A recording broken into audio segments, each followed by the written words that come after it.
Longos dias e belas noites, queridos ouvintes. Está começando mais um Mundo Freak Confidencial. Eu sou seu host, Andrei Fernandes, e vou invadir a sua casa. Gente, hoje o assunto é sério, porque vamos falar... Na verdade, ele é sério de verdade, né?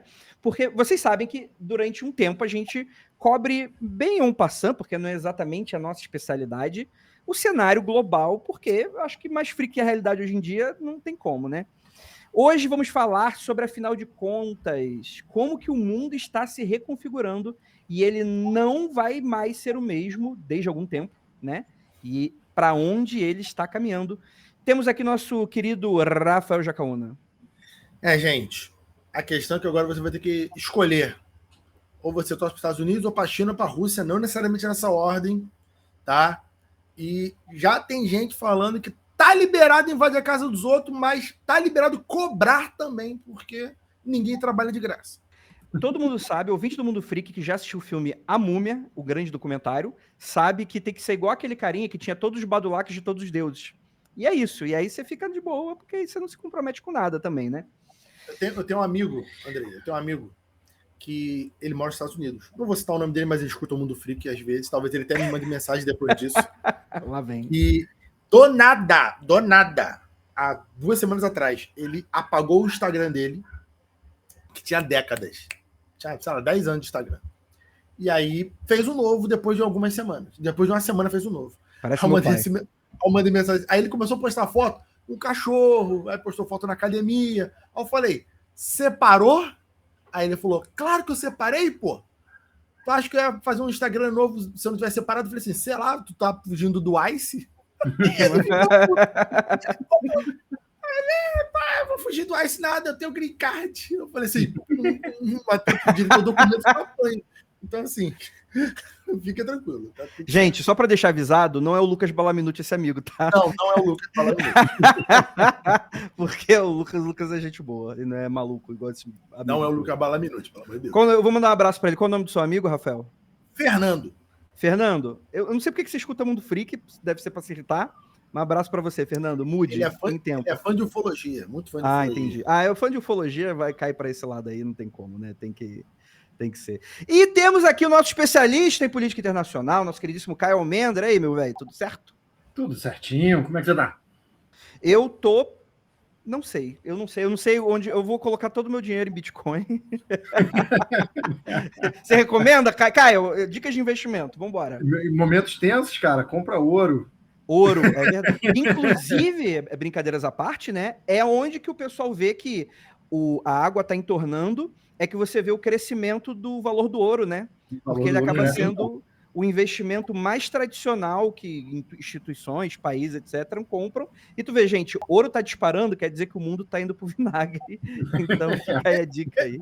Eu acho curioso o pessoal começar a correr para investir no ouro, porque tem duas interpretações. O tradicional é que quando o mundo está indo para o vinagre, você compra ouro para você ter ouro fisicamente, caso o dinheiro caia, você tenha objeto de valor para negociar. Só que você comprar ações de ouro é a mesma coisa que nada se você acha que o mundo vai para o vinagre, porque se o mundo for para o vinagre, a bolsa de valores vai para puta que pariu, nunca ninguém vai te pagar. Então você investiu um monte em ouro e você não tem objeto na mão, então se fudeu do mesmo jeito. Se o mundo for só um pouquinho pro vinagre, se o mundo não for totalmente pro vinagre, é a dúvida.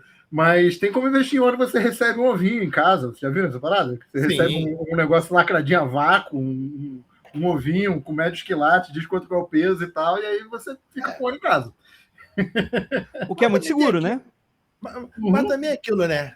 Se você está preocupado ao ponto da Bolsa de Valores ser destruída, eu acho que não vai ser 1 quilo de ouro na tua casa que vai te salvar, não. Vai. Que, aliás... O ouro também é uma coisa que só vale dinheiro de verdade, né? Enquanto tem sociedade, né, gente? Perfeito. Tipo, no final das contas, você não vai comer ouro. Sim. Você não vai usar ouro para tirar em zumbi. Você não vai construir uma casinha de ouro. Então, cara, dos metais ele é o mais inútil, claramente. Né? Se você não for conduzir eletricidade, ele não serve para nada, né? No fim do mundo, é melhor investir em cigarro e cachaça do que em ouro. E na prisão, né? Exatamente. E é interessante que a gente vai falar também do index de pizzas, né? Pizza também dá uma valorizada ali naquela situação dos Estados Unidos, né? A gente vai falar um pouco sobre isso. Mas, gente, para você que está muito dentro da caverna, né? O que está acontecendo, né? Está acontecendo uma série de movimentações no planeta, porque eu não sei como foi para você o seu estudo. Eu sou dos anos 90 e o meu professor de geografia, ele falava o seguinte: o que segura o mundo não entrar numa terceira guerra mundial ou em grandes conflitos armados é o poder da caneta, que é as questões econômicas. Porque para a economia mundial não é lucrativo ter uma guerra. A gente pode discutir aqui que pontualmente, né, players conseguem lucrar com guerras, naturalmente, né? Pessoas, instituições, mas numa escala global, se você quiser comprar, sei lá, da China, do Irã, sei lá, do Raio Parto, da Europa, o mais barato possível, você, em teoria, tem que estar pacificado, porque senão a gasolina fica mais cara, né? O avião ele vai ter que dar uma volta maior, tudo fica mais escroto, né? O que acontece é que o mundo está voltando a entrar em ebulição. A gente tem crises econômicas que já eclodiram em vários países, né? Temos países cada vez mais endividados, inclusive países ricos, e temos muito discurso de guerra, e agora com os Estados Unidos invadindo a Venezuela, que não vou entrar nessa discussão, certo e errado, nessa, porque é uma discussão meio estúpida, o ponto não é esse. O ponto é que um país como os Estados Unidos chegar a invadir, praticamente ele está acabando com uma função de uma ONU da vida, né? Tipo, literalmente a gente está lidando com uma reconfiguração global com grandes players que estão completamente pirados. Hoje, eu tô mais confiando na China do que qualquer outra coisa aí. Enfim, com esse pequeno preâmbulo, eu queria chamar o Caio, porque a minha explicação ela é de alguém que gosta muito de podcast de política internacional, consegue entender que cada vez mais as notícias estão ficando cada vez mais perigosas, mas que ao mesmo tempo é difícil para mim também entender o que está causando tudo isso, porque parece tão multifatorial, não só o que está causando, mas exatamente o que está acontecendo, né? Esse grande xadrez 4D do mundo, os reptilianos estão jogando com a gente. O que está acontecendo, Caio? Tá. Eu vou citar só duas teorias, não vou aprofundar mais do que isso, porque eu acho que já está bom para o que o nosso público vai querer ouvir.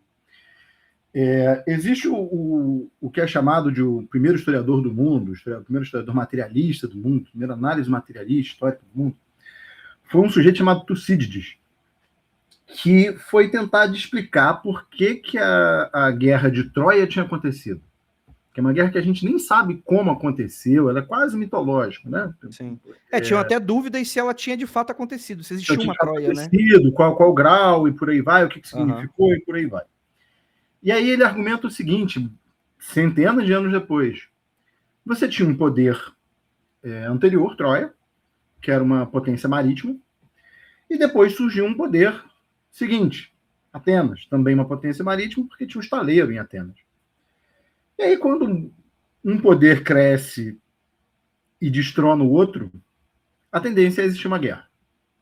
Então, muito analista de política internacional vai argumentar que o que a gente está vendo é um aumento das tensões ligadas o que eles chamam de dilema de Tucídides, ou seja, a falência de um grande poder e a ascensão de um outro grande poder. No caso, seria o declínio do Império Americano e a ascensão do mundo chinês. E esse é por aí dizer, uma análise simplificada, mas que eu acho que faz muito sentido em certo ponto. Só que a gente tem outro fenômeno acontecendo, que eu acho que a gente nunca pode perder de vista, que a descrição que se dá, não quero ser muito acadêmico para o nosso público, mas a descrição que se dá é a necropolítica do antropoceno. O que quer dizer isso? O aquecimento global está chegando, um monte de gente não acredita, mas quem interessa acredita. As pessoas efetivamente ricas estão se preparando para um momento de colapso muito grande. Você vê Zuckerberg comprando ilha, gente fazendo bunker e por aí vai, para se preparar para esse momento. E no momento que você tem a imagem de vai ter menos biosfera para todo mundo, vai ter menos vida nesse planeta para sustentar tantas pessoas quanto a gente tem, você tem uma ascensão de regimes autoritários. Você tem uma ascensão de regimes que estão dispostos a ser violentos contra os pobres, que terão que ser sacrificados por conta do aquecimento global, por conta da tragédia climática iminente. Nesse cenário, uma certa corrida do ouro, do tipo, esse aqui são os últimos minutos que a gente tem para um mundo mais drástico e violento, para um mundo mais difícil. Também tende a acontecer. E aí você institui o que algumas pessoas chamam de policrise, um conjunto de crises sucessivas que vão acontecendo simultaneamente.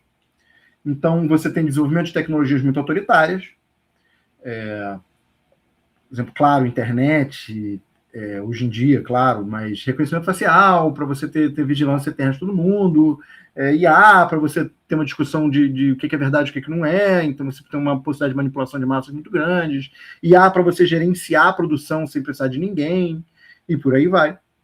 Então, essa é uma crise. Aquecimento global é outra crise. Crescimento de governos autoritários nessa situação é outra crise. E por aí vai. Enfim, eu acho que esses são os dois cenários coincidentes, né? A gente está vendo a troca do império justamente no momento de crescimento da questão climática e que, por conta disso, deixa o mundo um pouquinho tenso. Perfeito, perfeito. E aí eu acho que você esbarra em vários assuntos aqui, que dariam podcasts à parte, mas aí a gente vai falar daqui a pouco dos bilionários, porque isso é real. Bilionários estão construindo bunkers no mundo todo, né? Tem várias discussões aí sobre esse tipo de prática, né? O que eles sabem que a gente não sabe, o que eles estão se preparando e por aí vai. E a gente tem essa grande afirmação que eu escuto muito na minha bolha, mas tem que entender que a minha bolha é limitada, né? Uma bolha progressista, etc. Que às vezes pode operar muito no wishful thinking da parada, né? Do tipo, esse pensamento desejoso, né? Que os Estados Unidos está em colapso, né? E assim, existem, assim como você citou, estudos acadêmicos, pesquisas, etc. e tal, existem algumas pessoas que cravam que os Estados Unidos está em declínio. Isso é verdade? Tem dados sobre isso? Bom, só pergunta fácil. Eu sou uma das pessoas que crava que os Estados Unidos está em declínio. Certo. Agora, dados sobre isso é muito complicado. Eu vou explicar por que eu acho isso. Bom, até a década de 70, até a crise do petróleo, os Estados Unidos era a maior potência industrial do mundo e em crescimento. Uhum. Eles exportavam muito produto manufaturado, caro, importavam muito produto barato, muita matéria-prima para produzir esses produtos. Isso gerava um problema na balança de pagamento dos países. Os países exportavam coisas baratas, importavam coisas caras, ficavam sem recursos. O que eles faziam para, então, a moeda desses países não degringolar, não ir para os caralho, e aí eles terem prejuízo, não conseguirem receber as matérias-primas, não terem mercado consumidor e por aí vai, eles investiam de volta esse dinheiro.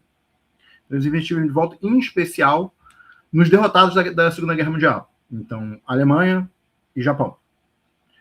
Como uma forma de conter o comunismo, eram os dois países que estavam, por assim dizer, na fronteira, um da Rússia, outro, em certo sentido, da Rússia e da China. Então, eles faziam isso, o Plano Marshall e por aí vai. E isso funcionou até a década de 70. Na década de 70, isso foi trocado por outra brincadeirinha, que foi, olha, a gente domina o dólar, todo mundo usa dólar, o padrão ouro foi embora, a gente vai fazer a crise do petróleo, a gente vai deixar de ser um país que investe no mundo afora, a gente vai deixar de ser um país que exporta para o mundo afora, agora a gente é um país deficitário em balança comercial, os Estados Unidos importa mais do que exporta, compra mais produtos do que vende, e a gente vai ser um país deficitário em gasto público, um país que gasta mais do que ganha, impressora de dinheiro, como se brinca entre os ANCAPs, ligado o tempo todo, e a gente vai compensar isso tudo recebendo investimento. Todo país do mundo, toda empresa do mundo tem que ter dólar, tem que investir na nossa dívida, e eles têm uma dívida trilionária, todo país do mundo usa isso, e eles só podiam fazer isso, na verdade, porque eles tinham o monopólio do dólar. Sim. Isso um pequeno parênteses, né, se deve ao fato de que, como você falou muito en passant, o mundo usava ouro como um lastro, né? Tipo, então as coisas elas tinham era baseado no valor de algo material e de repente o dólar se tornou esse lastro, né?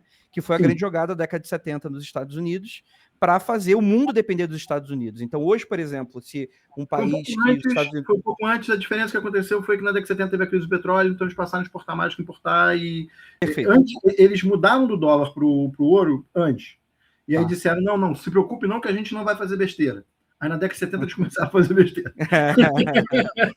Perfeito. Então, Andrei, e um elemento importante para esse elemento da década de 70 foi acordos com países produtores de petróleo. Então, quando esses países aceitam negociar, vender o petróleo à base do dólar, isso fortifica a posição do dólar. Sim. Porque, então, se você quisesse comprar petróleo, você tinha que adquirir dólares para comprar o petróleo. Por isso que países como a Arábia Saudita, por exemplo, e outros países da região, grandes produtores de petróleo, são muito importantes para a aliança com os americanos. Porque esses países também lastreiam o dólar, porque eles negociam em dólar. Sim. Todo mundo precisa de dólar agora para fazer comércio, então o dólar ele cresce para caralho. E a única empresa que emite dólar é os Estados Unidos, né? Essa grande empresa. Só que isso acabou. Essa fase foi acabando em 2008, depois da crise de 2008. Agora, uma grande parte dos países do mundo está buscando alternativas ao uso do dólar. Em especial, isso é liderado pelo BRICS. Uma pessoa que fala isso sem parar e é fruto de 1 bilhão de conspiração é o Lula.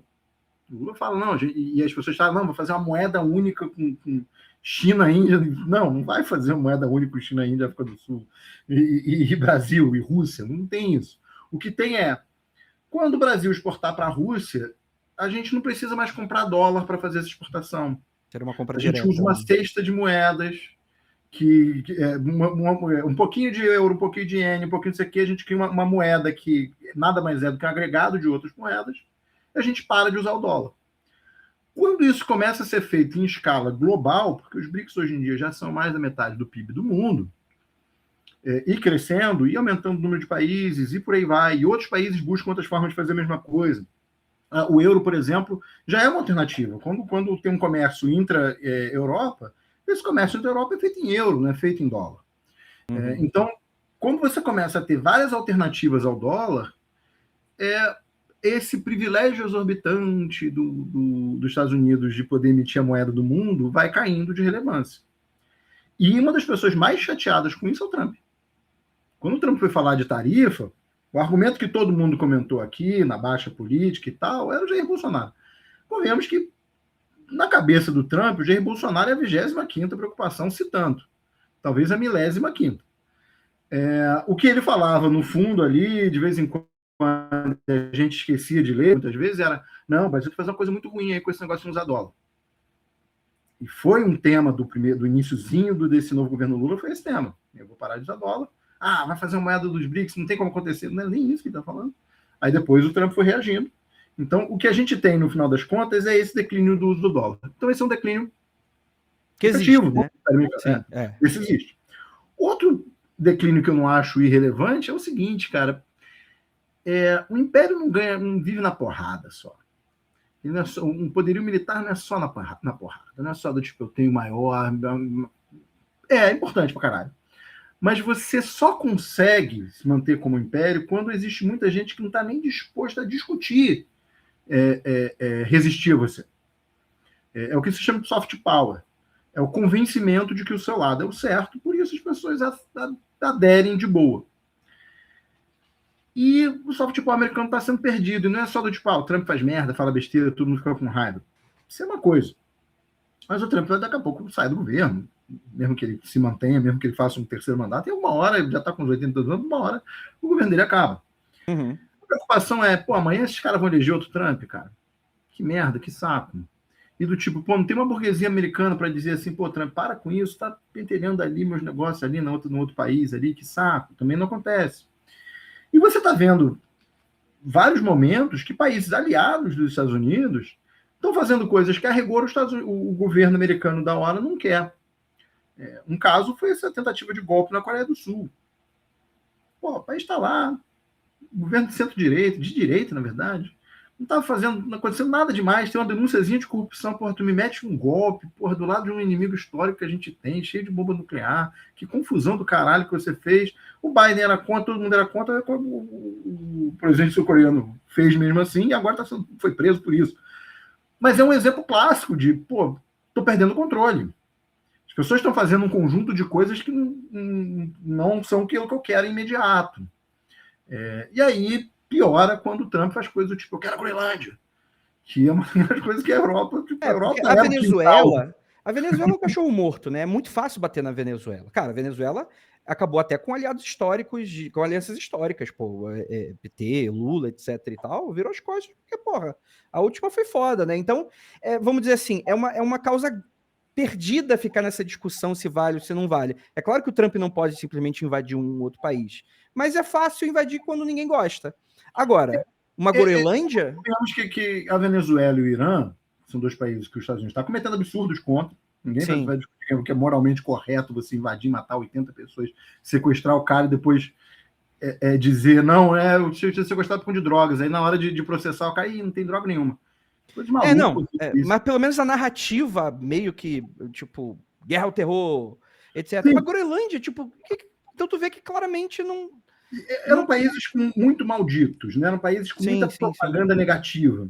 Você tinha uma propaganda negativa muito forte contra eles, por isso eles ficam difíceis de conseguir aliados, como você descreveu. Era um problema real. E eles sabiam disso. E o governo Maduro estava com um problema de popularidade também. Sanção econômica é uma questão muito séria e é uma questão que afeta os Estados Unidos. Sanção econômica não funciona como você quer, mas mata muita gente. Faz muito mal para um país. Falta remédio, falta comida, a população empobrece. Os Estados Unidos hoje em dia criou uma indústria da sanção econômica. Tem matéria esqueci o nome dele, do Washington Post sobre o assunto, sobre como se criou uma indústria do lobby pela sanção econômica, como sancionar todo mundo, não sei o quê. É um inferno essa história. Sim. Faz muito mal para a população venezuelana, faz muito mal para a população iraniana, acaba com a popularidade do país. É verdade, empobrece, acaba com a popularidade. Demora muito mais tempo, mata muito mais gente, é um tipo de guerra econômica meio invisível, ninguém percebe. E aí é normal que o país fique com dificuldade de manter a popularidade ali. Sim. Sim. É porque geralmente a gente não percebe, né? Porque quando a gente não toma uma sessão, essas proibições, a gente não pode não notar.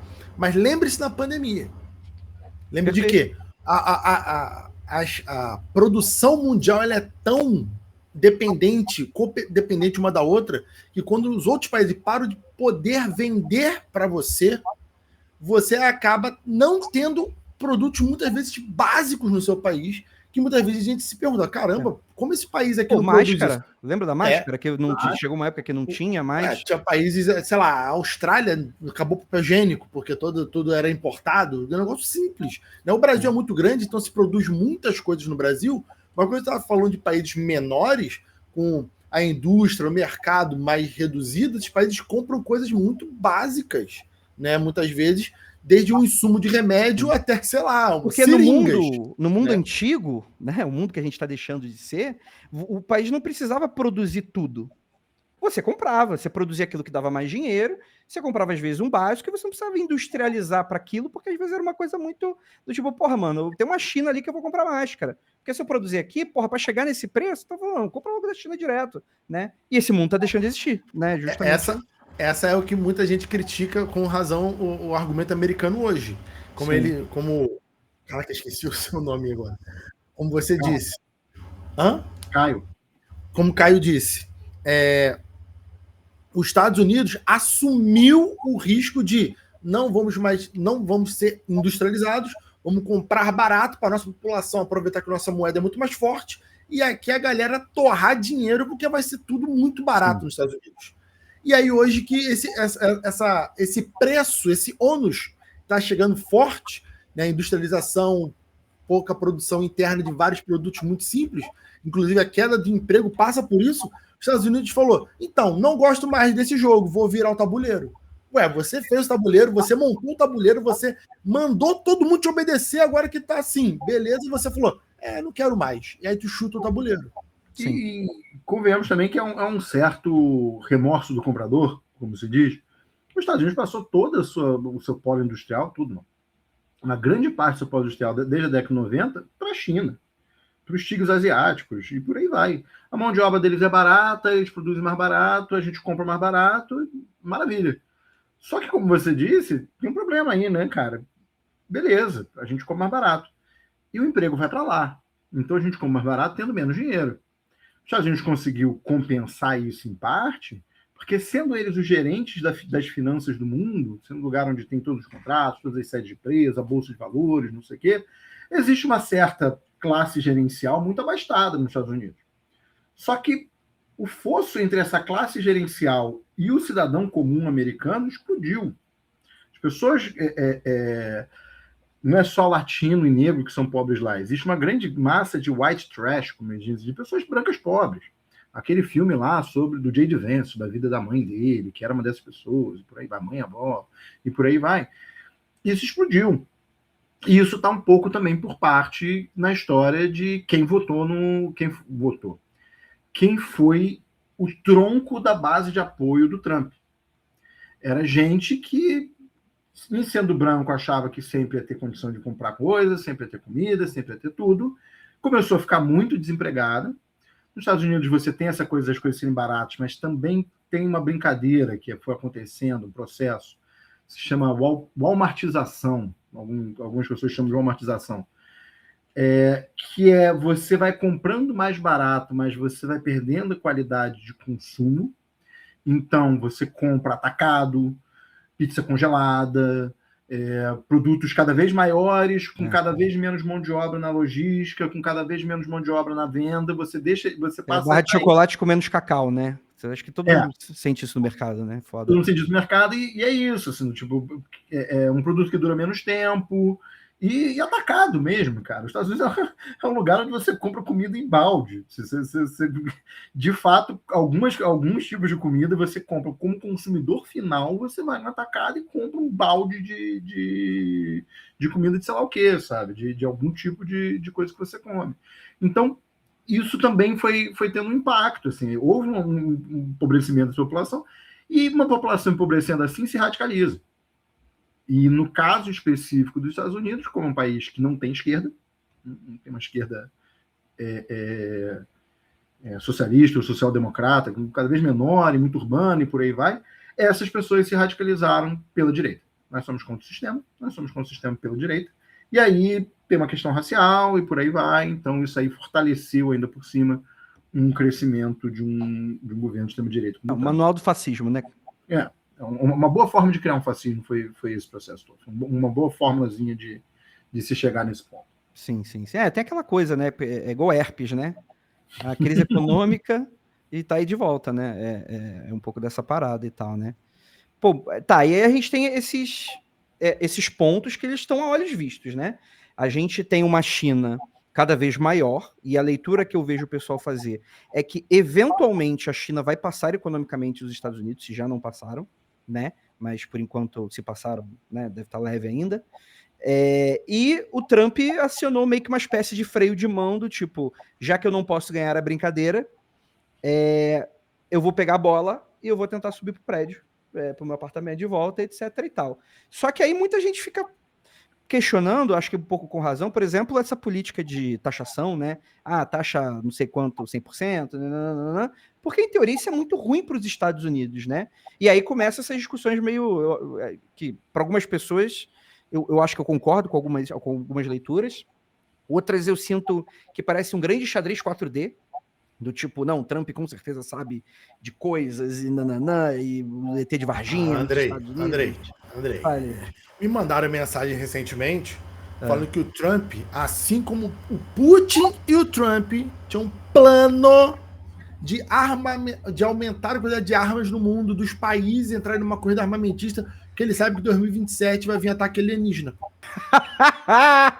Então, eles estariam fazendo isso, e o Putin começou isso na Ucrânia, e aí ele falou para o Trump, e o Trump concordou e fechou esse acordo com ele. Pô, gostei, hein? Para mim agora é isso aí. Para mim agora em vez deles falarem, né, gente, o ataque alienígena está vindo, então vamos desarmar, eles falaram, pô, que tal se a gente bagunçar o esquema, e aí todo mundo vai querer se armar, e é por isso que ele pediu para aumentar os gastos, aí os outros países aumentam também, porque ficam com medo do outro, entendeu? É sobre isso, me mandaram isso, eu falei, tu acredita nisso ou tu só tá me mandando por curiosidade? A pessoa falou, o que tu acha?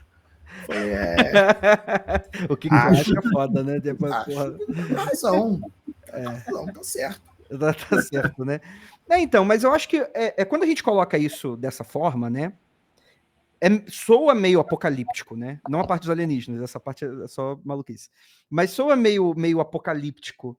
Só que a gente tem que lembrar que o mundo ele muda no conta-gotas, né? Não é um tipo de coisa vai aparecer, enfim, né? É aquele meme lá dos Simpsons, daquela cena lá que o Lenin quebra o vidro do esquife dele, né? Aí do nada os tanques de guerra comunistas, etc, né? As coisas são meio que no conta-gotas. Mas, cara, o que você acha? O que a gente espera daqui para frente? Assim, você consegue ver uma leitura do porquê que as coisas estão se movimentando? Porque, por exemplo, eu tava lendo hoje, por exemplo, que essa ideia da Groenlândia, né, a narrativa ele quer fazer aquela como é, cúpula de ouro, acho que é assim que o termo, não sei como é que é o termo em inglês, né? Que seria cúpula de ferro, que seria se proteger de futuros possíveis ataques de uma Rússia ou de uma China. Aí a pessoa virava e falava, porra, mano, mas esses mísseis novos hipersônicos, tipo, muito provavelmente uma boa parte deles, senão a maioria passa, mesmo numa estratégia como essa, assim, né? E o Groenlândia não parece um interesse econômico muito, né, terras raras, o que exatamente está acontecendo? Que isso. A Groenlândia, além de ter o lance do espaço vital, que o americano disse, e o Trump usou o termo espaço vital, que é igualzinho um termo usado pelo Hitler, né?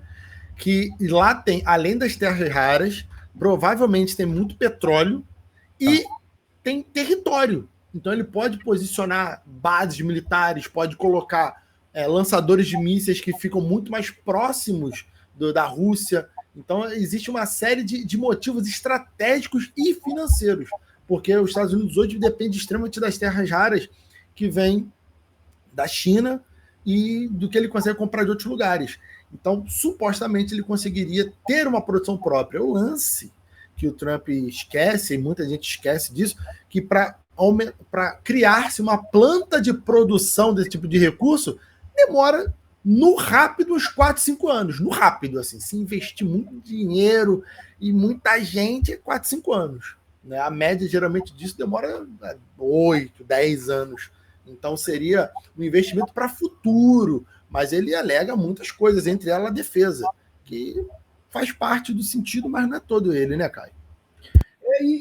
Assim, a gente falou de aquecimento global, uma das razões dessas terras raras não estarem sendo exploradas, vou lembrar assim, não é como se a Dinamarca não fosse aliada dos Estados Unidos. Uhum. Não é como se a Dinamarca não fosse um país europeu e, por isso, se importasse muito com os indígenas de um país americano, né? De uma região americana. Não é como se os Estados Unidos quisesse explorar a Groenlândia de outra forma, sentar com a Dinamarca, eu quero negociar um acordo aqui, não sei o quê, toparia. Se quisesse aumentar o número de bases, toparia. Está fazendo dessa forma porque é o Trump. Essa é a parte que é Trump mesmo, uma personalidade própria e por aí vai. Muita gente fala, eu tenho uma reclamação muito grande com isso, de que o petróleo venezuelano é ruim. As terras raras na Groenlândia, como é muito frio lá, é muito difícil de extrair. Não tem logística, porque é um lugar muito frio, não sei o quê. Olha, isso me lembra assim, umas discussões bobas do tipo se teve sentido a Inglaterra colonizar a Índia. Depois teve que provar que tinha, que foi economicamente sustentável o colonialismo. É claro que vale a pena você chegar num país e eu quero suas riquezas todas. Os Estados Unidos está fazendo isso não é com 1, 2, 3 países, não. Está fazendo isso com a Ucrânia. Ele disse que ia defender a Ucrânia até o final, não sei o que. Hoje está lá Putin e Trump negociando ratear a Ucrânia pela metade, isso aqui é meu, isso aqui é seu, e o povo que está lá, com um país dizimado, vai ficar sem seus recursos minerais para consertar o país que está dizimado da guerra. É uma coisa horrorosa que está acontecendo na prática, com duas grandes superpotências fingindo que fizeram uma guerra para ratear um país. Agora, em relação à Groenlândia, essas questões econômicas, algumas pessoas falam, não, é frio demais, não sei o quê. Aquecimento global é muito parte disso daí.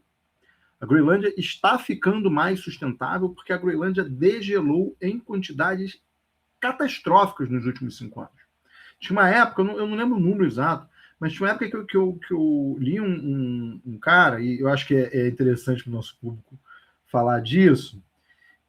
Tem uma corrente um processo físico no nosso planeta que se chama AMOC, que é a água... Vocês vão reconhecer que filme é esse. A água vem do Golfo do México, vai até pertinho do Ártico. O dia depois da manhã, se não me engano. O dia depois da manhã, exatamente. E aí ela capota. Ela desce porque uma é mais pesada, outra é mais salgada e por aí vai.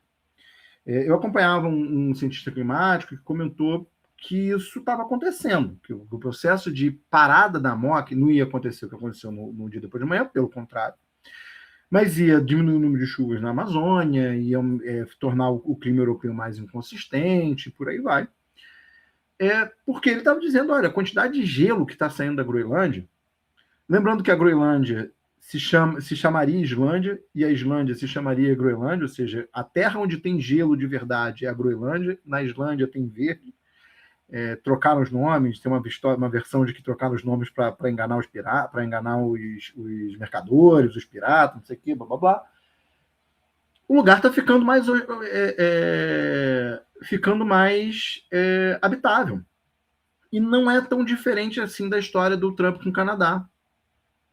O Canadá é um lugar muito gelado que, com o aquecimento do planeta, ficará mais habitável. A Rússia é um lugar muito gelado que, com o aquecimento do planeta, ficará mais habitável.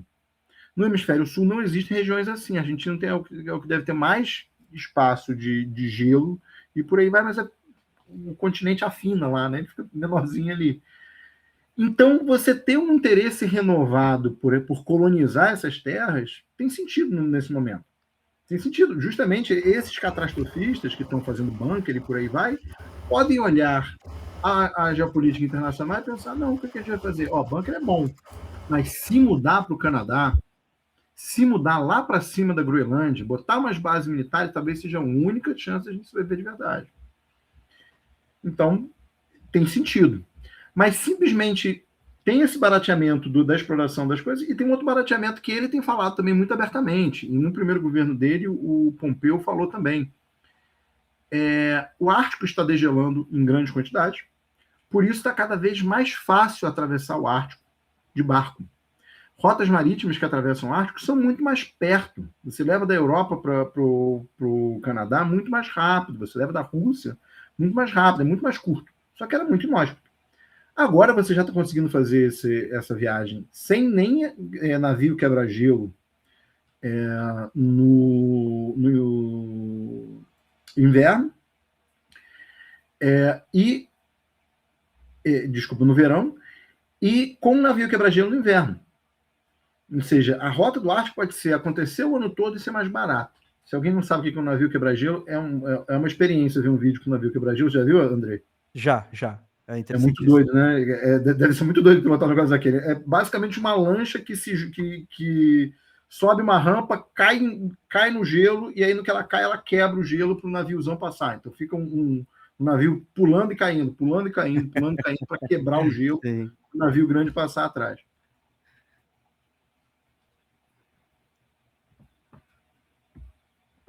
Então, gente, enfim, era isso. O que eu queria dizer é isso. Essa história da Groenlândia toda e tal também está ligada a esse novo momento que a gente está vivendo da parte climática. Cara, e aí entra nisso o seguinte: atacar a Venezuela é mole. Atacar o Irã tem suas dificuldades, mas também os Estados Unidos já fez, poderia fazer de novo. Principalmente quando a gente está falando de atacar sem ocupar por terra. Tem um processo diferente. Mas tem quando os Estados Unidos ameaça toda a América dizendo que a América é o quintal dele, todo mundo aqui da América sabe que se juntar todo mundo seria uma porrada feia, mas os Estados Unidos é o país que tem investimento militar maior do que todos os países da América juntos, somados, gente. Então é um negócio extremamente complexo e lutar não é vou lutar contra os Estados Unidos. Beleza, pode resistir e tal, não sei o quê, vai dar um trabalho, vai ser custoso para todo mundo, mas não é um passeio tanto para a Inglaterra tinha uma ilhota ali do lado da Argentina, né? Que aconteceu um negócio meio chato ali para os argentinos ali quando decidiram enfrentar uma potência, né? Mas aí na Groenlândia tem uma diferença muito importante, que os Estados Unidos faz parte da OTAN até então. Até o momento que a gente está gravando faz. Semana que vem eu já não sei. Né? E esses dias, acho que foi ontem, quarta-feira ou terça-feira, alguns países da OTAN, né, como a França, a Dinamarca, alguns outros, foram 4, 5 países, mandaram tropas para a Groenlândia para garantir, provavelmente pensando em fazer uma dissuasão com o Trump. Porque uma coisa é o Trump, de repente, invadir e não ter mais do que 100 soldados lá, como deveria ter da Dinamarca. Agora eles aumentaram esse número, não sei exatamente para quantos, porque a matéria não dizia esse número, mas em breve deve sair. Mas imagina que invada com tropa e morra um soldado da OTAN nessa bagunça. E aí você vai ter um desenrolar mais complexo. Então, inicialmente, essas tropas europeias foram para a Groenlândia para fazer uma dissuasão na presença. Olha, estamos aqui.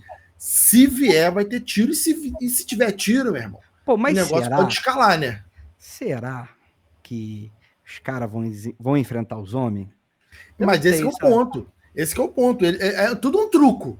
Os europeus... Cara, como a gente estava falando muito dos Estados Unidos, mas a Europa, depois que perdeu todo o seu poder imperialista, suas colônias africanas, asiáticas e por aí vai, a Europa está cada vez mais ferrada financeiramente também. Então, o custo de vida nos países europeus está cada vez maior porque os europeus dependiam dos recursos que eles ganhavam, principalmente nas suas antigas colônias.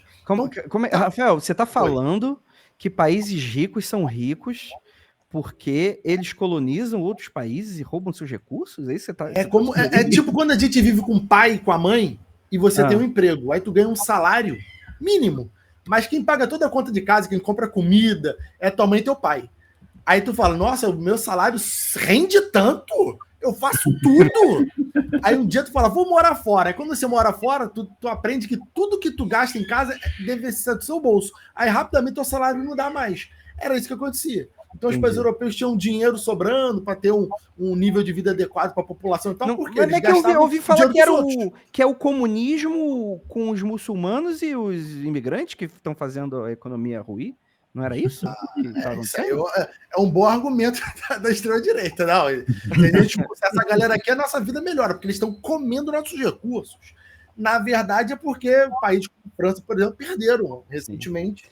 E, cara, colônias. E vai ser tão engraçado quanto esses países aí que nem filho tem, né? Expulsar todos os imigrantes, não tem ninguém que vai cozinhar, lavar, passar e vai ser interessante essa. Inclusive, é um questionamento de parte da população dos Estados Unidos já reclamando com o aumento do valor da mão de obra, né? Porque agora tem que pagar mão de obra para um cidadão norte-americano, ou quem está ainda lá está escondido, não está mais aceitando qualquer trabalho, porque não quer se expor, e aí você tem uma inflação da mão de obra, né?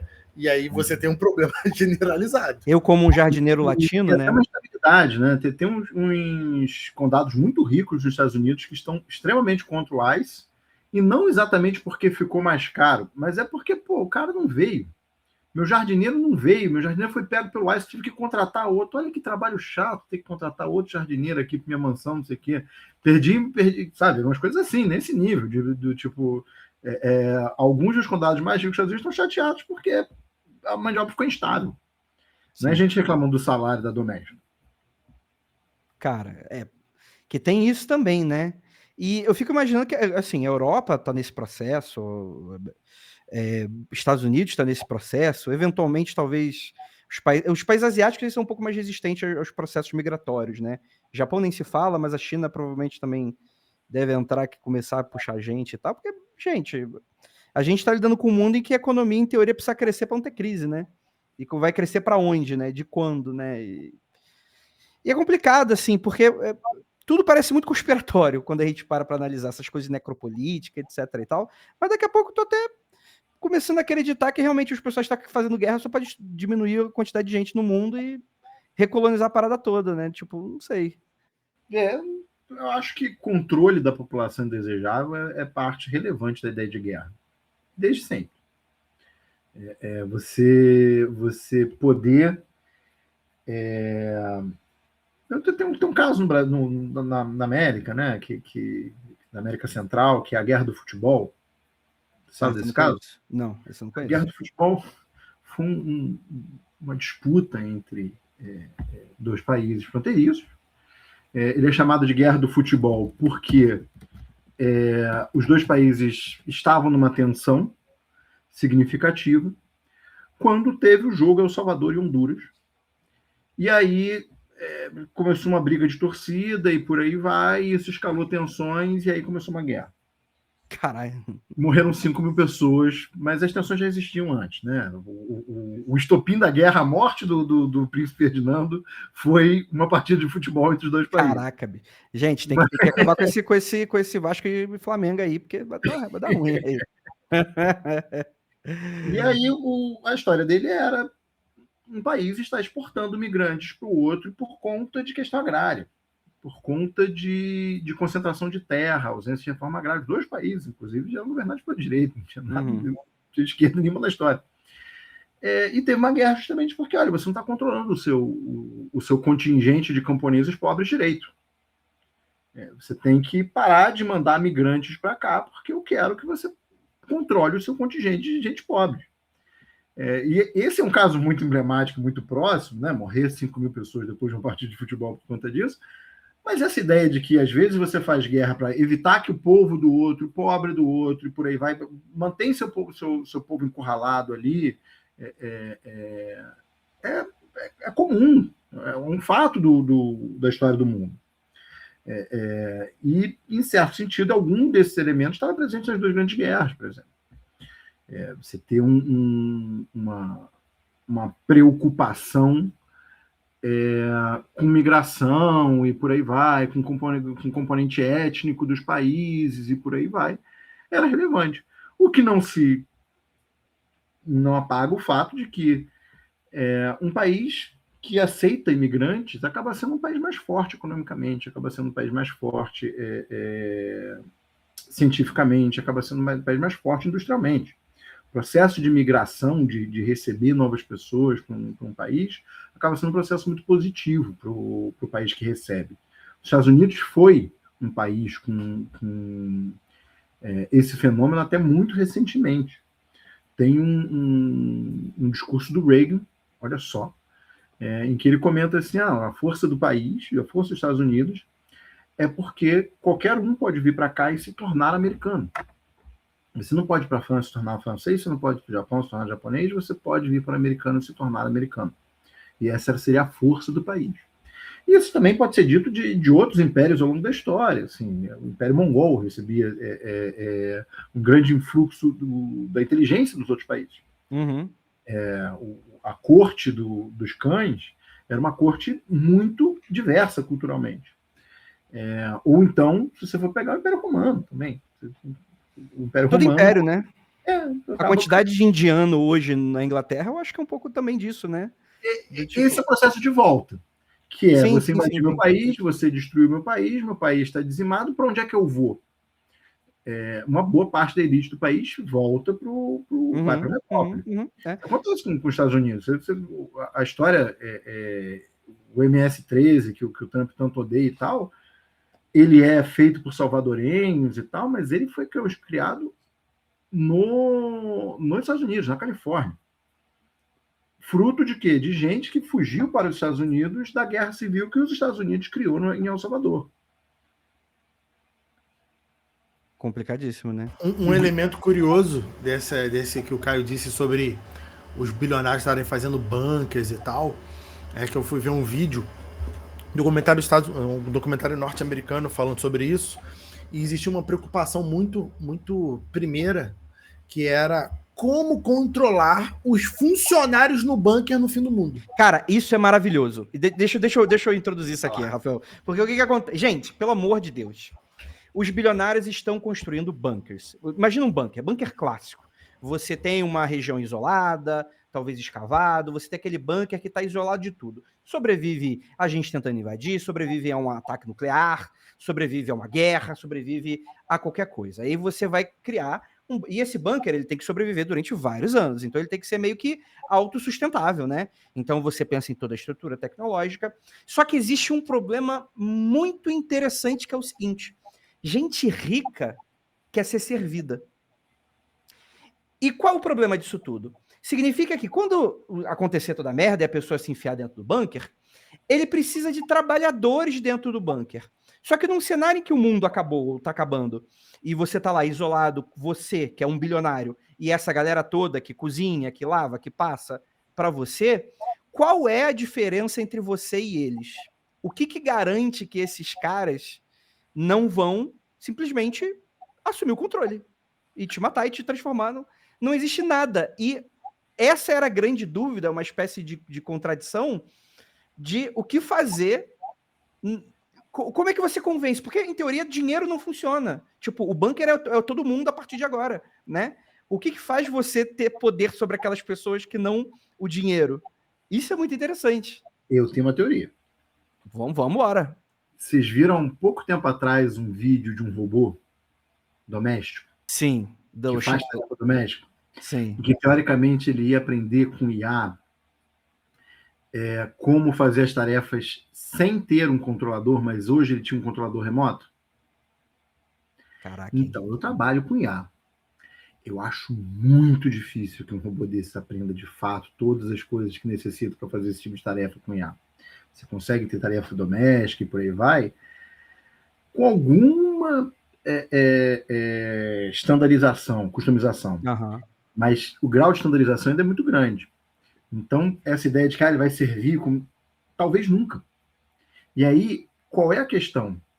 Eu posso estar num bunker, que é um paraíso. Eu tenho um outro bunker, que é um purgatório, mas as pessoas, ao menos lá, estão vivas. As pessoas que estão no bunker purgatório controlam o bunker paraíso. E o bunker paraíso é cheio de robôs servidores. E aí, mas por que as pessoas não se rebelariam contra o bunker paraíso? Primeiro, porque se ela se rebelar, ela não vai para o bunker paraíso, ela continua no bunker purgatório. Ela não tem como sair dali e sair para o outro.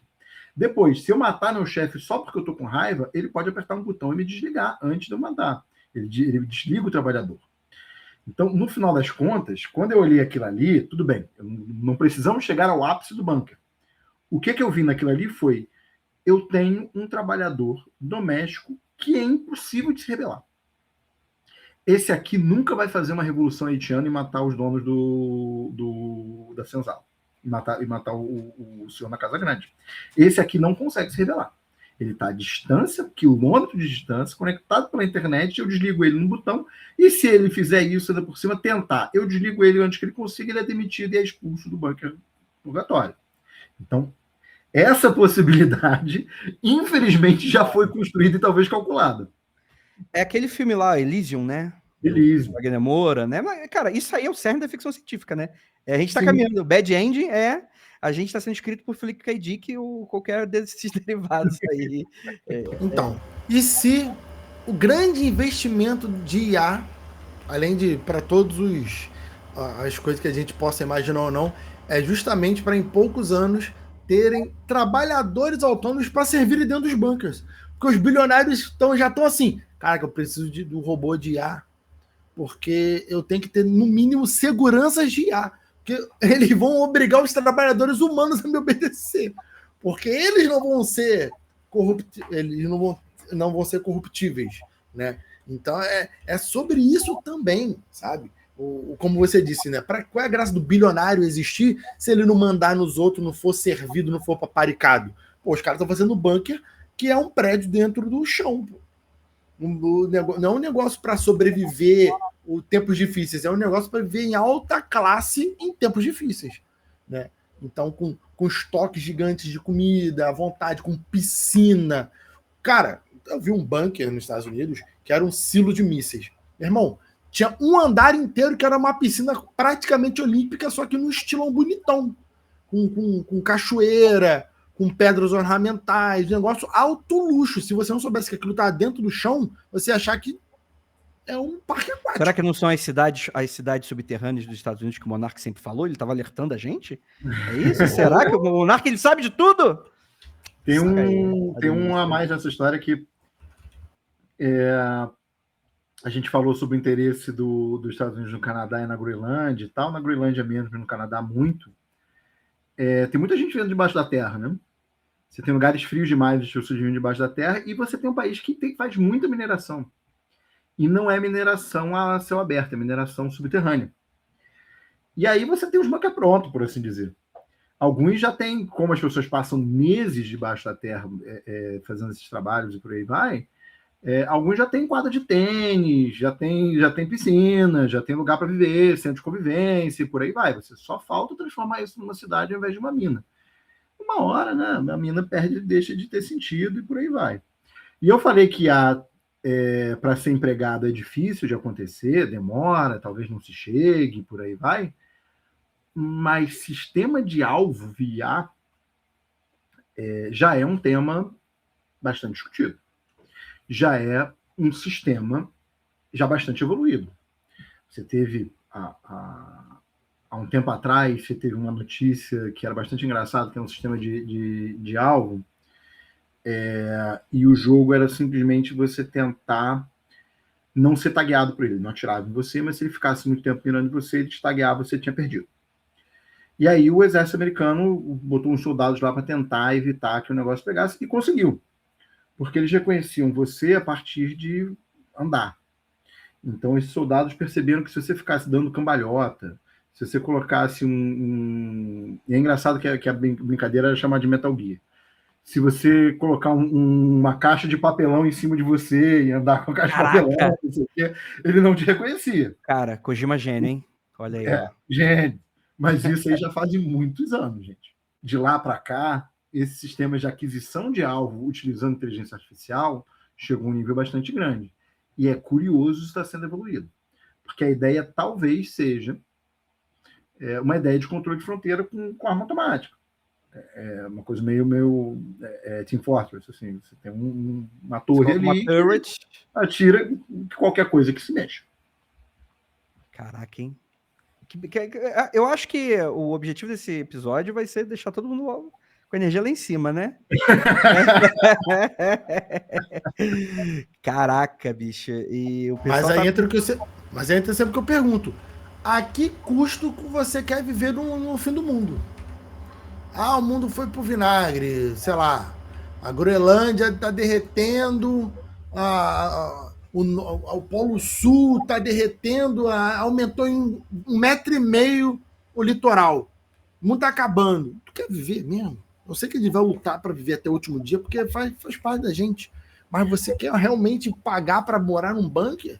Tu é pobre, o máximo que tu vai fazer vai ser um quarto subterrâneo que não vai te adiantar muita coisa. Tu vai viver nisso? E o mais engraçado esse mundo é muito bom para os ricos, né? Não é como se esse mundo fosse ruim para quem é rico. Perder um pouquinho de riqueza para preocupar com o aquecimento global, para não sei o quê. Pô, é tão ruim assim.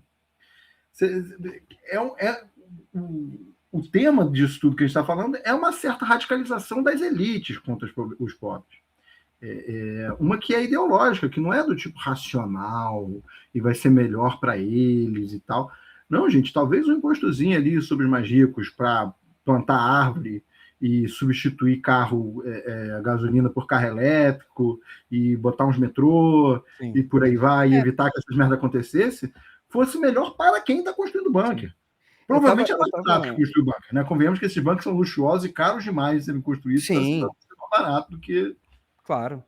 Mas eu estava conversando com um amigo esses tempos aí sobre como essa figura da elite, ela mudou muito do século XX para o século XXI, né? Antes você tinha... E assim, eu sei que eles não eram bonzinhos assim, né? Mas antes você tinha pelo menos uma elite que, por exemplo, fazia doação para grandes universidades, né? Tipo, trabalhavam num retorno para a comunidade, de certa maneira, né? Queriam que o nome dela tivesse em prédios. Perfeito. O Instituto Rockefeller... Sabe? Eles queriam que o nome deles fosse valorizado, reconhecido como grande, como bonzinho, não sei o quê. O homem mais rico do mundo passa o dia inteiro no Twitter, que é dele, na plataforma dele, querendo ser odiado pelo maior número de pessoas possível. É impressionante. Não, realmente. Mas aí você vai entrar na discussão que eu acho pessoalmente bem interessante, que é herdeiros. Cara, e aí vou dar uma visão pessoal, de experiências muito pessoais, sobre pessoas que não são lá muito ricas, mas têm uma condição muito boa de vida. Vocês que estão me ouvindo e vocês aqui que estão conversando comigo, já trabalharam para filho do dono de uma escola, filho do dono de uma empresa, filho do dono de alguma coisa que você entrou para trabalhar há pouco tempo? Cara, o dono, o fundador, ele trata os funcionários de uma forma como o André disse, não é que o cara é uma pessoa bondosa, não é o padre Júlio Lancelotti, né? Mas ele trata geralmente com mais respeito, com mais cuidado, com mais atenção. Rola a cesta de Natal com qualidade. Agora, tu trabalhou com o dono, aí o dono tá velho, põe o filho no cargo. Meu irmão, a empresa muda radicalmente. Pô. Geralmente se torna uma empresa insuportável. Eu trabalhei em 3 escolas. 3 escolas que passaram por esse processo. Eu trabalhei para as fundadoras da escola, depois elas passaram para as filhas. Cara, a escola ficou horrível. Precarização, dificuldade de comunicação, não tinha respeito, escolar. Assim, coisas bizarras, pô. E aí, esse lance da nova elite ser tão ruim, tipo aqui no Brasil. No Brasil, a elite brasileira é uma das piores. E justamente eu acho que tem uma grande parcela desse lance de serem herdeiros. Né? Nunca precisaram trabalhar, sempre foram mimados desde sempre, nunca aprenderam a dar valor absolutamente nada, então eu acho que todo mundo tá seus pés e por aí vai. Cara, isso é complicado, porque, pegando um pouco do que você está falando e com minha fala anterior, né, sobre essa coisa do antigo rico, e não é para ficar falando que, como eu falei, eu vou reforçar porque na internet você tem que falar o que você quer falar e você tem que falar o que você não está falando, né? Eu não estou falando que rico era bonzinho antes, não é isso que eu estou falando. Mas como o próprio Caio estava falando, existe uma racionalidade. Se você pega 1%, 2% do que você ganhou e reinveste na comunidade, aquela comunidade vai ser um pouco menos merda, né? E isso vai afetar diretamente o trabalho que essas pessoas vão fazer para você, né? Então, você ter trabalhadores que gostam de estar do teu lado é diferente de estar todo mundo te odiando e tratar eles como máquina, né? E mais do que isso, né? Eu estava lendo vários textos sobre essa nova ideologia, que não é exatamente nova, né? Mas tem poucas décadas, né? Porque boa parte dessas grandes empresas bilionárias vem do Vale do Silício, né? E como que eles saíram dessa cultura hippie. Pô, se tu pegar, por exemplo, um Steve Jobs da vida desse, é total a galera super riponga. E como isso foi se contorcendo, se distorcendo para serem pessoas que acreditam num misto de ideologia apocalíptica e messiânica, em que eles acreditam que eles são melhores de fato do que a maioria das pessoas. Então, várias práticas que eles estão fazendo hoje, como esses bunkers, coisas nesse sentido, eles estão tendo mais filhos, porque eles acreditam que os filhos deles serão melhores do que o filho de qualquer outra pessoa. Tipo, e não por uma educação como era o rico antigo, não. Eu vou dar ao meu filho as melhores universidades, os melhores estudos. Eles acreditam até numa parada meio genética, nesse naipe, nesse nível mesmo.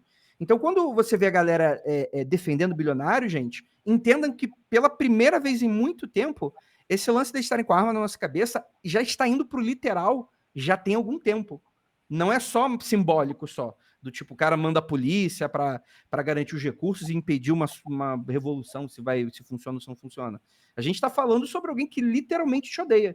Te odeia a nível molecular, assim. Tipo, nada de nós serve, assim, nesse sentido. O que, para mim, pode gerar... Porque, assim, ficção científica, ela é muito legal. O que é a ficção científica? Anos 80, anos 90, você pega como é que era a sociedade da época e você projetava as mazelas sociais com um pacote ali de fantasia para ser uma crítica social, né? Para falar sobre filosofia, para falar sobre aspectos humanos. E é natural que, como você está vivendo como uma crítica e você está mirando uma crítica, é óbvio que se constrói na ficção científica universos fatalistas, merdas, a revolução das máquinas com uma guerra robótica, você pega o Matrix, o Philip K. Dick, sei lá, Asimov até que não, até que ele tinha outras ideias, outras propostas. Mas você pega um William Gibson, por exemplo, né? Era só um mundo muito desgraçado porque ele era esse potencial. Eu tendo a acreditar que existem formas que o mundo ele dá uma equalizada. Não quer dizer que a gente não, no geral, não piore as coisas, porque eu acho que talvez até piore mesmo, né? Tipo, a gente vai viver num mundo que ele vai ficar cada vez mais impraticável viver. Um sol cada vez pior para se lidar com tempestades cada vez mais fortes, enfim, calorões que vão matar cada vez mais idosos e moradores de rua, e frio, e etc.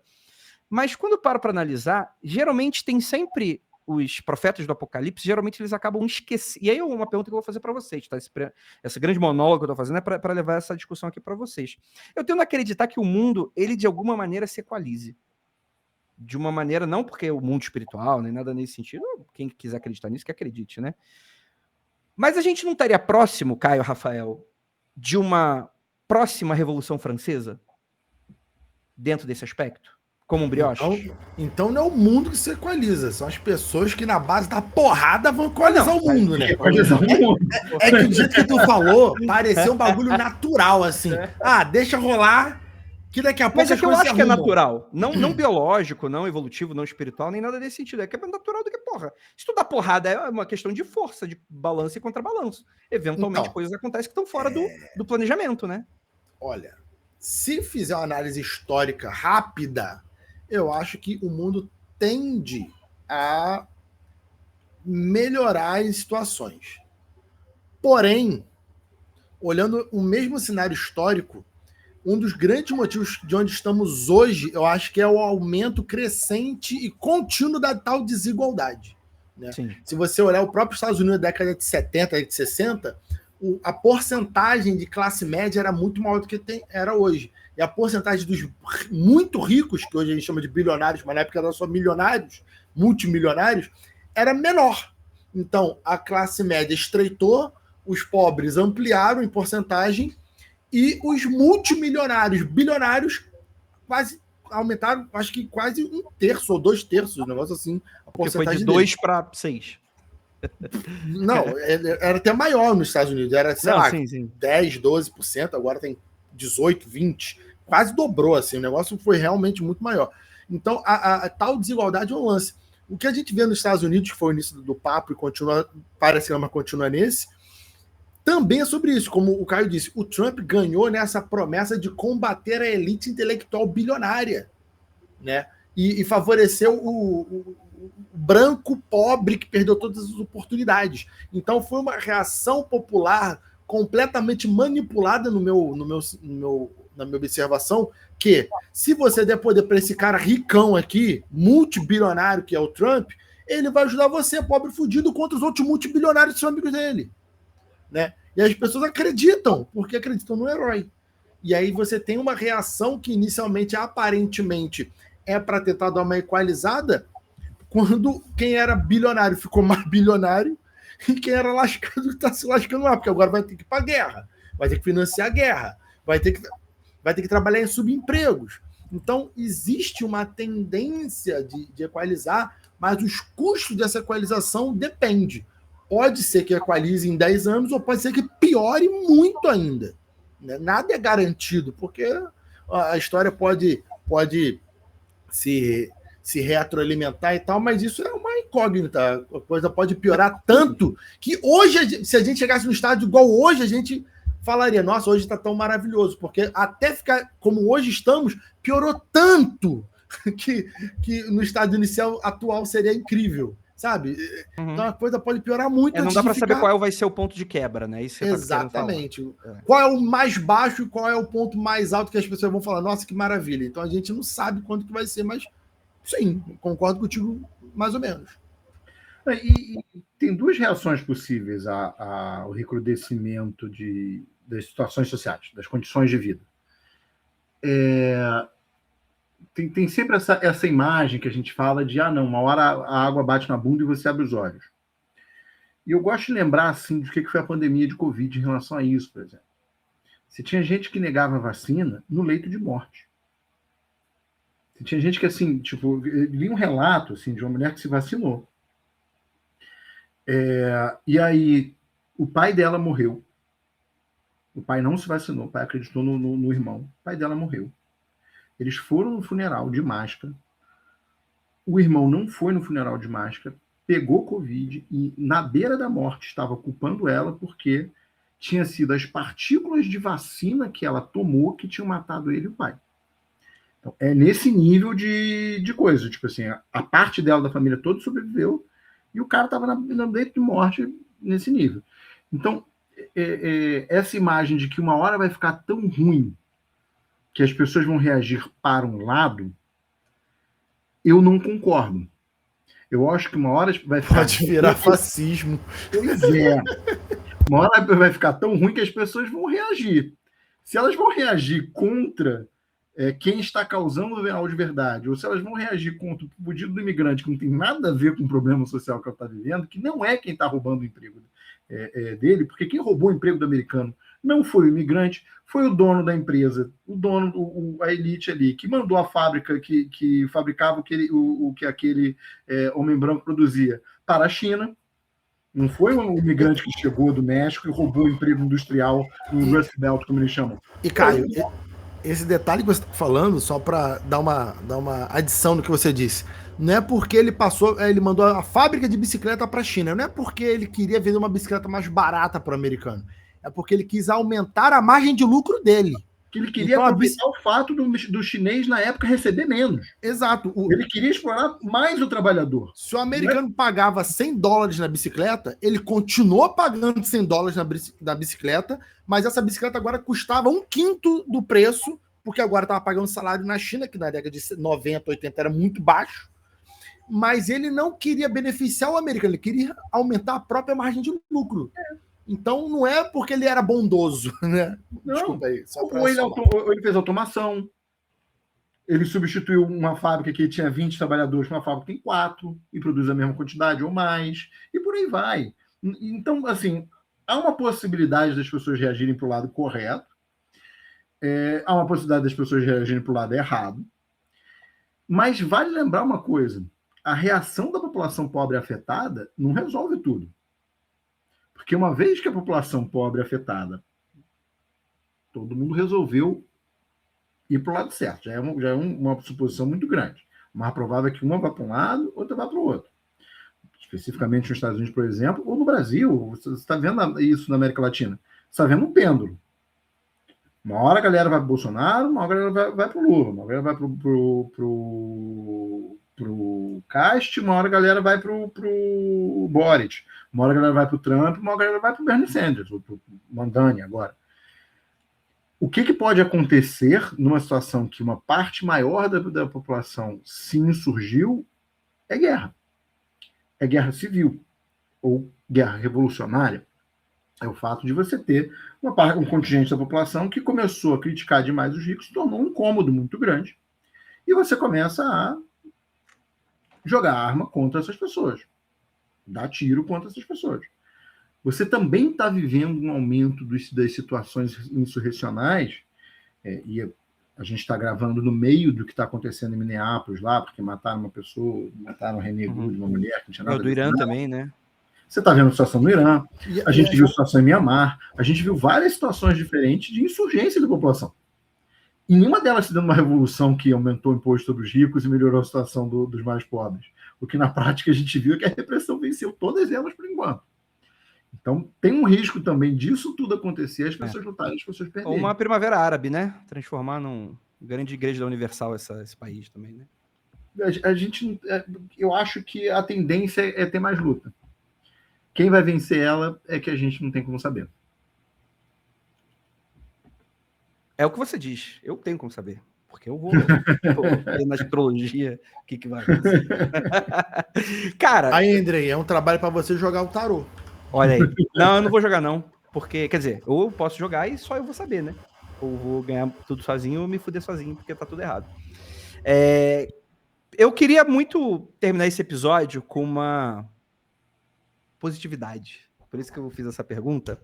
Mas eu entendo que é uma leitura, às vezes, até muito perigosa, né? Porque também a gente periga muito a gente falar, não, eventualmente vai ficar tudo bem, né? Que é a minha crítica, por exemplo, essa galera da espiritualidade que vai para esse viés, não, o mundo está evoluindo, estamos em regeneração, né? Aí fica ali com a bunda na cadeira, esperando Jesus Cristo abraçar, né, bater palmas e Apocalipse chegando e vai estar tudo certo.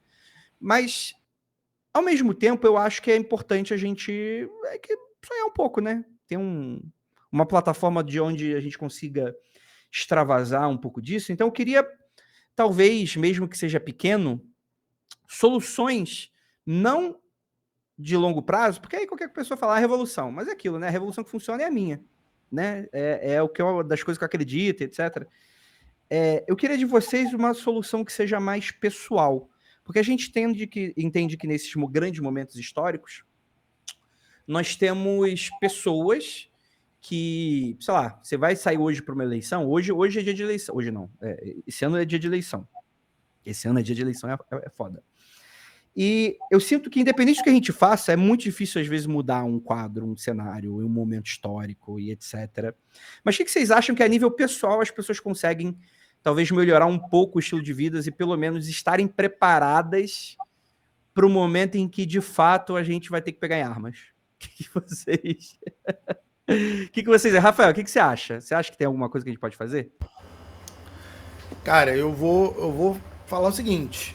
O que eu, pessoalmente, comecei a fazer há muito tempo sobre isso. Há muito tempo, mais ou menos, né? Porque teve anos na vida que simplesmente eu só trabalhava para comer. Então, né, vai depender muito da situação da pessoa. Mas, assim, acredito que você tem que ter disposição para correr uns 1 quilômetro.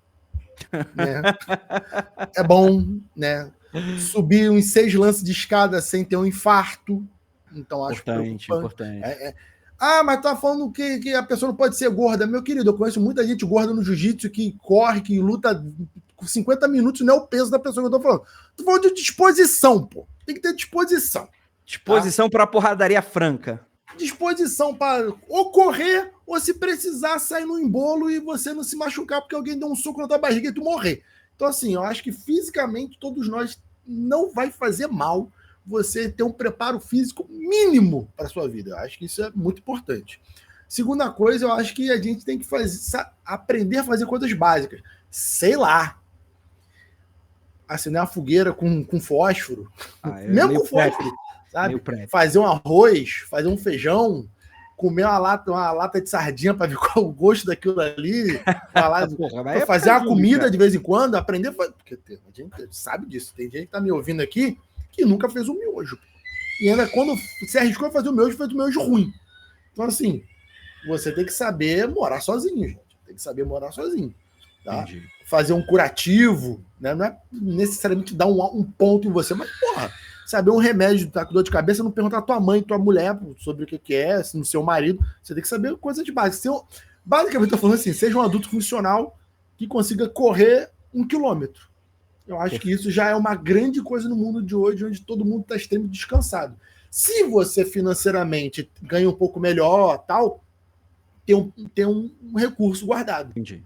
Né? Porque pode acabar teu emprego amanhã e você vai ficar com a mão na frente atrás. Eu poderia falar isso, mas eu estou falando ainda no mundo assim. Crise mundial, o mundo não derreteu, ainda existe bolsa de valores e tal. Então, se você tiver um dinheiro, não todo em Bitcoin, porque esse dinheiro pode derreter de uma hora para outra, mas, sei lá, numa poupança que seja, rendendo pouco, mas algo que você possa sacar de imediato, sabe? Algo, eu acho que é legal ter um trocadinho, né? Ter algumas habilidades dessa de dia a dia e ter uma disposição física básica. Eu acho que é interessante para você ter. Isso vai te salvar do fim do mundo? Isso vai te salvar na crise? Não, mas você vai ficar assim, uma preocupação a menos pro meu estresse. Você dura 5 minutos mais. É isso. Perfeito, perfeito. Ou seja, para você a revolução vai começar na Smart Fit. Entendi o recado. É isso aí. Cara, tem alguns influencers de esquerda que falam bem por aí. Porra, você quer fazer revolução, mas não consegue sair na porrada com ninguém? Porra de revolucionário é você aí, ó. Tem que saber. Rapaz, fica aí a grande crítica, Rafael Jacoboni. Caio, no teu caso, o que você diria, acho que a gente possa fazer a nível pessoal, que possa, talvez, não necessariamente melhorar tudo, né, mas que deixar a gente melhor? Eu acho que ao longo desse episódio a gente falou várias vezes sobre como tem um interesse em desunir as pessoas. Sobre como tem um interesse em jogar a gente contra os imigrantes, como tem interesse em afastar, no caso da brincadeira que a gente fez em relação ao bunker, afastar qualquer espécie de solidariedade, afastar a gente uns dos outros, por aí vai. E eu acho que a gente parte disso também é um certo plano ligado à internet. O fato da gente se relacionar muito mediado por uma máquina que decide com quem que a gente vai se relacionar e como a gente vai se relacionar com as pessoas. Então, assim, minha dica é uma dica que vai muito além de só para fazer a revolução, Mas eu acho que eu vou discordar um pouco de que as pessoas deveriam malhar para fazer a revolução, porque eu acho que, ao longo da história, mulheres, velhos, idosos foram importantes para revoluções, e a guerra hoje em dia é feita com logística, não com tapa na cara. Você aperta um botão, uma coisa explode do outro lado. Mas eu acho o pedido de malhem muito importante. Tenham disposição muito importante. Por quê? Porque isso é uma atividade coletiva, de alguma forma. Isso é uma atividade de você no mundo, isso não é uma atividade de você preso em casa. E eu acho que isso a gente tem que passar a perceber. A gente precisa reconstruir espaços de sociabilidade. Porque a partir do momento que você constrói um espaço de sociabilidade não mediado pela máquina, você senta no bar, conversa com um amigo, você tem um jogo de futebol no final de semana, você faz sei lá o quê, você acaba conseguindo construir solidariedade entre as pessoas. E isso, no final das contas, é o germe evolucionário que eu acredito que seja de verdade. Então, assim, malhem ótimo, faz muito bem para o corpo de vocês, vai fazer muito bem para a mente de vocês, vai ajudar vocês a conhecerem outras pessoas, com isso vocês vão se relacionar, vocês vão se relacionar com gente comum, vocês não vão se relacionar só com pessoas que estão na sua bolha, decidido por um cara, como é que vai, não sei o quê, com as contradições e por aí vai. Então, assim, na escala do que a gente precisa para combater isso tudo, no micro está a solidariedade básica, então está a sociabilidade. E isso cresce, e aí se torna organização, e por aí vai. Então, eu iria por aí. Porra, isso aí eu acho que é uma leitura... Você queria falar, Rafa? Quer dar um contraponto? Não, eu acho que é por aí mesmo. Um dos motivos de fazer exercício talvez seja... Eu não citei mais agora que ele falou. Um dos motivos de ir para academia é você estar com outras pessoas também, né? Um momento de interação, de olho no olho é muito importante, né? Muito importante. Porque essa tua pergunta, André, assim, a nível pessoal, o que eu posso fazer? A gente, né, a maioria das pessoas que estão nos ouvindo não é um bilionário para conseguir influenciar no mercado financeiro. Claro. A gente só pode tomar conta da nossa própria família ou de nós mesmos. Não é muito, né? Um vizinho, uns amigos mais próximos. E cuidar dessas pessoas é o importante no final mesmo. Eu acho que isso aí é interessantíssimo. Mas o meu questionamento, acho que além de passar por muito do que vocês falaram aí, é justamente pegar nesse momento. Porque a gente sempre fala, quando a gente está na internet, é tudo muito hiperbólico, né? A gente está preocupado em como a revolução vai ser feita, né, de maneira genérica, né? Eu tenho minhas crenças pessoais e não é importante para vocês saberem quais são. Mas a ideia geral é que as pessoas sempre tratam de uma maneira muito desses grandes momentos históricos, e eu entendo que é a maneira como a gente enxerga as coisas. E a gente esquece do micro. Então, para além de tudo que foi dito aqui, pensar nesses pequenos centros de comunidade, se torne um pequeno centro de comunidade, se torne uma célula, né? Não estou falando para você necessariamente tem que convencer ou mudar a cabeça do teu pai, da tua mãe, do teu primo, que, porra, se o cara está no nível das moléculas da vacina que tu tomou, provavelmente essa pessoa talvez seja muito além, por mais que você queira talvez levar ela para o teu lado, talvez não seja exatamente ela que esteja precisando escutar algo com você. Mas, porra, isso que o Caio falou, eu acho que é muito matador, né, mano? Até mesmo esses aplicativos de relacionamento, até mesmo interagir em relacionamentos, a gente precisa ser aquela coisa fria de ficar passando para um lado ou para o outro, e todo mundo reclama e ninguém gosta. Cara, eu não conheço uma pessoa que elogia um aplicativo de relacionamento. Rede social, então, diria eu, para além de tudo, a gente focou muito nessa questão do RPG. Cara, monte grupos de estudo. Monte grupos de RPG. RPG de mesa. RPG de mesa, tipo, faça um esforço. Vê Stranger Things, fica inspirado e junta 10 pessoas ali. Porra, eu vi outro dia, é a parada mais Santa Cecília do mundo, mas eu achei interessantíssimo, que é uma parada que, tipo, o pessoal tá fazendo aqui, que é fazer umas tardes do café, para as pessoas se conhecerem e se relacionarem. Pega umas 20, 30 pessoas, vão se encontrar numa cafeteria, só para trocar. Tem uma lance que umas mulheres fazem, que é, por exemplo, sei lá, a tarde da cerâmica, pega um sábado, aí pega um monte, só mulher, não pode homem. Pega um monte de mulher para ficar ali trocando ideia e aprendendo uma parada nova, saca? Então, assim, isso demanda um pouco mais de esforço, porque alguém precisa fazer isso. E eu não estou falando que todo mundo precisa ser a pessoa que vai organizar isso. Mas se você pode, você consegue, você tem vontade, mano, chama aquele cara do lado para tomar um café, chama uma parada, tipo, mano, vamos discutir, vocês gostam dessa porra de marxismo, etc. Mano, vai lá e lê a porra do livro em conjunto. Faz um clube do livro, mas faz presencial. Nem que seja... Andrei, assiste uma série junto, qualquer coisa. Assiste uma série junto, né? Exato. Cara, Eu vi um tweet que eu achei muito bom, que era um cara dizendo assim, não sei se é o tweet ou no vídeo, o cara dizendo assim, fica essa discussão sobre solidão masculina e não sei o quê. Cara, mulher organiza os seus próprios grupos de apoio desde que o mundo é mundo. É grupo do livro, solidário não sei o quê, é qualquer coisa que faça para juntar um monte de gente, para quando alguém tiver uma merda, quando alguém ficar maluquinho e por aí vai, ter gente para segurar a onda. Sim. Esse rolê de homem ficar na frente do computador e aí ficar se radicalizando, ficando cada vez mais sozinho, não conseguindo se relacionar com nada, não sei o quê, cara, se resolve com um pouquinho mais de tolerância, né, cara? Acha uma coisa que você gosta e sai na rua, sacou? E junta com gente. Aí, Caio, entra muito a parte da disposição. Às vezes o pessoal pergunta assim, pô, Jacaúna, na live, como que eu faço para conhecer pessoas? Manda um conselho, eu falo, sai de casa. O pessoal, pô, mas eu não gosto. Eu falo, pô, mas você tem que dar teu jeito, pô. A pessoa quer conhecer pessoas, mas não está disposto a ir numa festa, num bar, num cinema, num shopping. Cara, mas praça. eu super entendo. Sabe? Porque o mundo ele está se organizando para ser uma grande armadilha pega-mosca. E eu entendo que você precisa de um esforço ativo para fazer essas coisas, e às vezes a pessoa tem depressão, às vezes a pessoa tem ansiedade, às vezes a pessoa tem ansiedade social, mas isso é justamente o que está causando isso é justamente isso que a gente está falando. Então, se você tem como sair dessa estática, eu acho que é importante. É isso que eu acho que tem-se uma imagem de sociabilidade que é ligada a uns espaços que são difíceis de sociabilidade. Eu sou um cara muito tranquilo de ir no bar e fazer amizade no bar. Mas eu sei que eu já não fui. Eu sei que quando eu tinha uns 19 anos de idade, eu era meio tímido, sentava no bar, era meio foda, assim, fazer amigo no bar. Não era fácil. Pô, cara, pega uma cara que você gosta. Uhum. Porque no assunto que você se interessa, pô, esse assunto você já está confortável. Você já gosta de falar, você gosta de ouvir sobre o assunto. Tem que lembrar esse detalhe, assim, tipo, muita gente não gosta de ouvir, tem que ter tolerância, tem que ter paciência, nem todo mundo vai falar o que você quer, nem todo mundo vai falar o assunto que você quer, e por aí vai, mas se o assunto já é aquele, que você já dá uma facilidade, né? Já facilita muito. E aí, cara, porque essa frase também é muito comum, né? Tipo assim, não, pô, vai no bar, vai dançar. Não sei se eu consigo.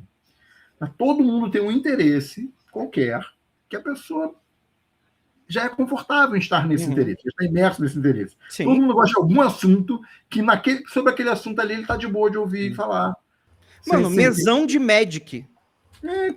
O que for, cara, artesanato, o que for, o que você gostar, você faz, sacou? Cara, agora eu vou ser parcialmente cancelado. Um dia me perguntaram assim, Rafael, como eu faço para chegar em garotas? Eu falei assim, cara, a dica básica é... Cuidado, Rafael. Cuidado. Ouça o que elas falam. A pessoa me olhou como se fosse a coisa mais maluca do mundo, assim. Como assim?